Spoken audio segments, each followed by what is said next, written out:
ஏற்கனவே ராகுல் காந்தி அந்த தொகுதியில் போட்டியிடும் போது அங்க உள்ள தீவிரவாதிகள், அங்க உள்ளவர்கள் ராகுல் காந்திக்கு வாக்களித்தார்கள். அதே போன்று தற்போது ராகுல் காந்தி அவர்களுடைய சகோதரியாக இருக்கக்கூடிய பிரியங்கா காந்தி அவர்கள் போட்டியிடும் போதும் அவர்களுக்கு வாக்களித்து வெற்றி பெற வைத்து விட்டார்கள். அதனால அது கேரளா என்பது மினி பாகிஸ்தான். 12,000 हिंदू भगिनींनी त्यांच्या भगिनींचं आयुष्य तरी वाचवलंय ते पण केरळ सारख्या राज्यात. ते मिनी पाकिस्तानच आहे केरळ. म्हणूनच तो राहुल गांधी तिथे निवडून येते. आता त्यांची बहीण निवडून येते. सगळे अतिरेकी त्याला मतदान करतात. அன்பார்ந்த சகோதர சகோதரிகளே, செய்தியும் சிந்தனையும் என்ற இந்த நிகழ்ச்சி பல்வேறு அண்மை செய்திகளை நாம் அறிந்து கொள்வதற்கு, அது குறித்து நம்மளுடைய சிந்தனையை செலுத்துவதற்கு உதவுகிறது.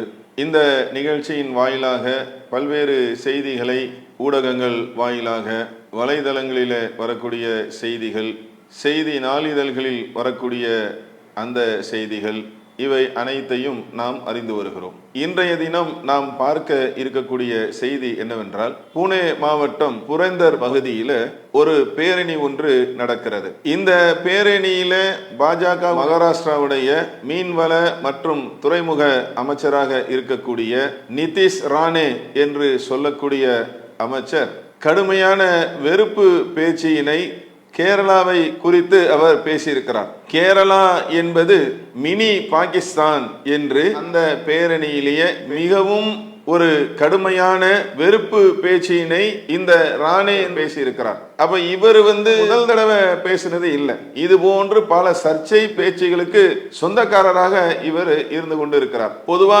பாஜகவை பொறுத்த வரைக்கும் நமக்கு தெரியும், அவங்க செய்த நன்மைகளை சொல்லி, நல்லதை சொல்லி மக்களிடத்துல அணுகுவது கிடையாது. ஏன்னா நல்லது செஞ்சிருக்கணும்ல, மக்கள்கிட்ட அணுகணும். அப்படின்னா நாங்கள் இதையெல்லாம் செய்திருக்கிறோம் அப்படி சொல்றதுக்கு ஒண்ணு வேணும்ல. அது இல்லாத காரணத்தினால என்னன்னு பாத்தீங்கன்னா, எப்ப பார்த்தாலும் சர்ச்சைக்குரிய பேச்சுகள், வெறுப்புக்குரிய பேச்சுகள், மக்களிடத்துல யாரையாவது குறித்து, ஏதாவது ஒரு மாநிலத்தை குறித்து, மற்றவர்களை குறித்து, சிறுபான்மை மக்களை குறித்து, முஸ்லிம்களை குறித்து வெறுப்பு பேச்சு பேசுவது இவர்களுடைய தொடர்ச்சியான வழக்கமாக, வளமையாக இருந்து கொண்டு இருக்கிறது. அப்ப இந்த பேரணியில நிதிஷ் ராணே என்று சொல்லக்கூடியவர், கேரளா என்பது மினி பாகிஸ்தான், எவ்வளவு ஒரு வெறுப்பான பேச்சு பார்த்தீங்களா? இந்தியாவில் உள்ள ஒரு மாநிலம் கேரளா. அந்த கேரளாவை நீ பாகிஸ்தானோடு ஒப்பிட்டு பேசுற அளவுக்கு எவ்வளவு ஆழமான ஒரு வெறுப்பு பேச்சு பாருங்க. மக்கள் மனதில எந்த ஒரு வெறுப்பை விதைப்பதற்காக இது போன்று பேச்சினை, இந்த வார்த்தையினை இவர்கள் சொல்லுகிறார்கள். நம்ம நாட்டில் உள்ள, இந்தியாவில் உள்ள ஒரு மாநிலமாக இருக்கக்கூடிய கேரளாவை குறித்து இவர்கள் இப்படி இந்த செய்தியை பேசியிருக்கிறார். அதோடு மாத்திரம் இல்லாம அதுக்கு என்ன காரணமா? ஏன் கேரளா குட்டி பாகிஸ்தான் தெரியுமா? ஏற்கனவே ராகுல் காந்தி அந்த தொகுதியில் போட்டியிடும் போது அங்க உள்ள தீவிரவாதிகள், அங்க உள்ளவர்கள் ராகுல் காந்திக்கு வாக்களித்தார்கள். அதே போன்று தற்போது ராகுல் காந்தி அவர்களுடைய சகோதரியாக இருக்கக்கூடிய பிரியங்கா காந்தி அவர்கள் போட்டியிடும் போதும் அவர்களுக்கு வாக்களித்து வெற்றி பெற வைத்து விட்டார்கள். அதனால அது கேரளா என்பது மினி பாகிஸ்தான். 12,000 हिंदू भगिनींनी त्यांच्या भगिनींचं आयुष्य तरी वाचवलंय ते पण केरळ सारख्या राज्यात. ते मिनी पाकिस्तानच आहे केरळ. म्हणूनच तो राहुल गांधी तिथे निवडून येते. आता त्यांची बहीण निवडून येते. सगळे अतिरेकी त्याला मतदान करतात. ஒரு தொகுதியில போட்டியிட்டு வெற்றி பெற்று விட்டால் இவர்களுடைய பார்வை பார்த்தீங்களா? இவர்கள் யாரை எதிர்க்கிறார்களோ அல்லது இவர்களை யார் எதிர்க்கிறார்களோ அவர்கள் ஒரு தொகுதியில போட்டியிட்டு வெற்றி பெற்று விட்டால் அங்க உள்ள மக்கள்லாம் அவங்களாம் தீவிரவாதிகள். என்ன பார்வை பார்த்தீங்களா? நீங்கள தான் பல்வேறு இடங்கள்ல போட்டியிடுகின்றீர்கள், சில இடங்கள்ல தொடர்ச்சியாக வெற்றி பெறுகிறீர்கள். உங்களை யாராவது இந்த மாதிரி சொல்றாங்களா? நாட்டு மக்களை குறித்து, ஒரு மாநில மக்களை குறித்து என்ன கருத்து சொல்றாரு பார்த்தீங்களா? கேரளா மாநிலத்தில் வாழக்கூடிய அந்த மக்களை குறித்து இவர் என்ன கருத்தை சொல்றாரு? இவருக்கு தேவையில்லாத வேலை இது. இவர் இருக்குது மகாராஷ்டிரால. அங்க ராகுல் காந்தி அவங்களும் பிரியங்கா காந்தி அவங்களும் ஜெயிச்சதுனால அங்க உள்ள மக்கள்லாம் இவர் கண்ணுக்கு என்னவா தெரியுது? இது போன்ற வார்த்தையை பயன்படுத்தக்கூடியவராக இவர் இருக்கிறார். பொதுமக்களாக இருக்கக்கூடிய நமக்கு பல்வேறு கேள்விகள் எழுகிறது. இந்தியாவுடைய தேர்தல் கமிஷன் அவங்க தானே எலெக்ஷன் நடத்துறாங்க, முறைப்படி தானே தேர்தல் நடக்குது. அங்க முறைப்படி தானே ராகுல் காந்தியை நின்றாங்க, அது போன்று பிரியங்கா காந்தி அவர்களும் நின்றார்கள். முறையாக தேர்தல் நடத்தப்பட்டு ஓட்டுகள் எண்ணிக்கை நடத்தப்பட்டு தேர்தல் முடிவுகள்லாம் வெளியில வந்துச்சு. அது மட்டும் இல்லாம இங்க மத்திய அரசுடைய ஒரு பிரதிநிதியாகத்தான் இவங்க அனுப்பி தானே வைக்கிறாங்க கவர்னரை. கேரளால ஒரு கவர்னர் இருக்காரா இல்லையா? அப்ப அவர் மத்திய அரசாங்கத்துடைய ஒரு பிரதிநிதியாகத்தானே இருக்கிறாரு. இது போன்று பேசுவது என்பது இவர்களுக்கு புதிது இல்லை. இந்த மாதிரி ஏதாவது ஒண்ணு மக்கள் மன்றத்துல விதைத்து வரலாறு நீங்க எடுத்து பாத்தீங்க அப்படின்னா முழுக்க முழுக்க வெறுப்பு பேச்சு, சர்ச்சைக்குரிய பேச்சு, இதுதான் இவர்களுடைய மூலதனமாக இருக்கிறது. அப்ப இந்த மாதிரி ஒன்னதான் என்ன செய்யறாரு இவரு சொல்லி இருக்கிறார். இதற்கு கடுமையான எதிர்ப்புகள் கிளம்பி கொண்டு இருக்கிறது. எப்படி இவர் பேசலாம், இவர் பதவி ராஜினாமா செய்யணும், இது போன்று எப்படி கருத்து சொல்லலாம், எப்படி பேசலாம், கடுமையான கண்டனங்கள். சிவசேனாவிலேயே யூபிடி அப்படின்னு ஒண்ணு இருக்கு, அவங்க கண்டிக்கிறாங்க. அதே போல பாத்தீங்க அப்படின்னா காங்கிரஸ், என்சிபி என்று சொல்லக்கூடிய அவங்க, மகா விகாஸ் அகாடி என்று சொல்லக்கூடிய அவங்க, இப்படி பல்வேறு எதிர்கட்சிகள் இதை கண்டிக்கின்றார்கள். இதுல யூபிடி அதனுடைய தலைவர் சொல்றாரு, இந்த பேச்சு இருக்குல்ல இது தேர்தலில் தோத்துட்டாங்கன்னா அதனுடைய பிரதிபலன் தான் இது என்று அவர் கண்டிக்கும் விதமாக சொல்லுகிறார். எங்க ஒரு ஜனநாயக நாட்டுல தேர்தலில் நிற்பாங்க, மக்கள்கிட்ட போய் வாக்கு சேகரிப்பார்கள், தங்களுக்கான ஆதரவு கோருவார்கள். மக்களாட்சி நாடு இது. அங்க மக்களை யாரை விரும்புறாங்களோ அவங்க தான் ஆட்சிக்கு வருவாங்க. அதனால தோத்துட்டா அதனால அதிருப்தி அடைஞ்சு வெறுப்பு பேச்சு பேசுவீங்களா, சர்ச்சைக்குரிய பேச்சு பேசுவீங்களா, கேரளா குட்டி பாகிஸ்தான் சொல்லுவீங்களா? அது இல்லாம அந்த மாநிலத்தை சார்ந்த பல்வேறு அமைச்சர்கள், குறிப்பாக பினராயி விஜயன் அவங்க முதல்வராக இருக்கக்கூடிய அவங்க, இந்த சங்க பரிவாரர்கள் இவர்களுடைய இந்த வெறுப்பு பேச்சு, இவருடைய சர்ச்சை பேச்சு இப்போ கேரளாவின் பக்கம் திரும்பி இருக்கிறது.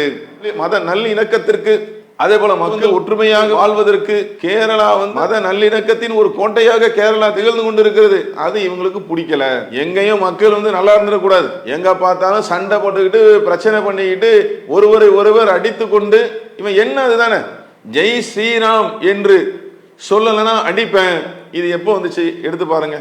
எத்தனை வருடத்திற்கு முன்னால் இது வந்திருக்கிறது? இவர்கள் ஆட்சிக்கு வந்த பின்னால் வந்திருக்கிறதா? எப்போ வந்ததுன்னு பாருங்க. மாட்டுக்கறி பேரால் அடித்து கொல்லப்பட்ட நிகழ்வுகள் எப்போ நடந்திருக்கிறது? எல்லாம் பார்த்தீங்கன்னா இந்த 10 ஆண்டு காலமா ஆண்டு கொண்டு இருக்கிறார்கள்ல, இதனுடைய அதுலதான் இருக்கும். நீங்க பாத்தீங்க அப்படின்னா அதே மாதிரி நீங்க யோசிச்சு பாத்தீங்கன்னா எங்கெங்கெல்லாம் பிரச்சனைகள் நடக்கிறதோ அதனுடைய ஆரம்பத்தை பாத்தீங்கன்னா, துவக்கத்தை பாத்தீங்க அப்படின்னா இவருடைய இந்த ஆட்சி காலத்துல சங் பரிவாருடைய ஒட்டுமொத்த மூலதனமாகவே இந்த வெறுப்பு பேச்சு தானே இருக்குது. மக்களை தூண்டி விடணும், நிம்மதியா இருக்கக்கூடாது, அண்ணன் தம்பியா மாமா மச்சானா மொத்தமா அவங்க என்ன செய்யக்கூடாது, ஒற்றுமையா சிறுபான்மை மக்களோட இணக்கமா இருக்கக்கூடாது. அதுக்கு என்ன செய்யணும், வெறுப்பு பிரச்சாரத்தை தூண்டுங்க. அதனுடைய ஒரு பகுதியா தானே இது இருக்கு. அப்ப கடுமையா பினராயி விஜயன் அவர்கள் கடுமையா கண்டிச்சு இவர் பதவி விலகணும். இப்பேற்பட்ட பேச்சுக்கள் என்பது இது சரியானது இல்லை என்பதை எல்லாம் அவருடைய கருத்தை சொல்லி இருக்கிறார்கள். ஒட்டுமொத்த ஜனநாயக அமைப்புகளும் என்ன செய்யணும், ஒன்றிணைந்து அனைத்து ஜனநாயக சக்திகளும் ஒன்றுபட்டு இது போன்று இவர்கள் சொல்லக்கூடிய இந்த வெறுப்பு பிரச்சாரத்திற்கு, சர்ச்சைக்குரிய பேச்சுகளுக்கு எதிராக ஒன்று திரள வேண்டும் என்றும் அழைப்பு கொடுத்திருப்பதை நாம காண்கிறோம். அப்ப இந்தியா என்பது அழகான ஒரு இந்த நாடு, மதச்சார்பின்மைக்கு பேர் போன ஒரு நாடு. இந்த நாட்டை பார்த்துதான் மற்ற நாடுகள் எல்லாம், ஏன்னா இங்கதான் வேற்றுமையில் ஒற்றுமை என்று சொல்லக்கூடிய தனி சிறப்புமிக்க ஒரு நாடாக இந்த நாடு திகழ்ந்து கொண்டு இருந்தது. ஆனால் தற்போது அந்த தன்மைக்கு, இந்த நாட்டுடைய பன்முக தன்மைக்கு அத்தனை மக்களும் இங்கே சரியானவர்களாக சமமானவர்களாக பார்க்கக்கூடிய அந்த தன்மைக்கு தற்போது கேள்விக்குறி எழுந்திருக்கிறது. இது போன்ற வெறுப்பு பேச்சுகளால், இது போன்ற சர்ச்சைக்குரிய பேச்சுகளால் இன்னும் அந்த தன்மை என்பது பலகீனம் அடைந்து கொண்டிருக்கிறது. நம்மளுடைய இந்த இந்திய நாட்டிற்கு இது நல்லது இல்லை. ஏன்னா இங்க எல்லாரும் மக்கள்லாம் மொத்தமா வாழ்றோமா, சிறுபான்மை மக்கள் பெரும்பான்மை மக்கள் எல்லாரும் மொத்தமா அண்ணன் தம்பிகளாக மாமான் மச்சானுகளாக வாழ்ந்து கொண்டு இருக்கிறோம். இதுல இவங்க என்ன செய்யறாங்க அப்படின்னா, இது போன்ற வெறுப்பு பேச்சுகளை உள்ளே நுழைத்து இவர்கள் விரும்பக்கூடிய ஒன்றை நிறைவேற்ற துடிக்கின்றார்கள். அப்ப இந்த வார்த்தை என்பது மிகவும் வன்மையாக கண்டிக்கத்தக்க ஒன்று. இந்த இந்திய நாட்டுக்குள்ள இருக்கக்கூடிய ஒரு பகுதி தான் கேரளா மாநிலம்.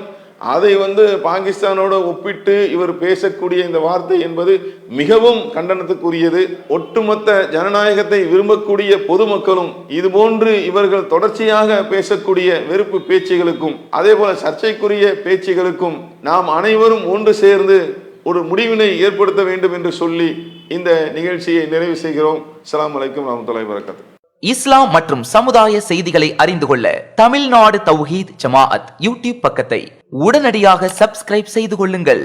மேலும் பெல் பட்டனையும் கிளிக் செய்து கொள்ளுங்கள்.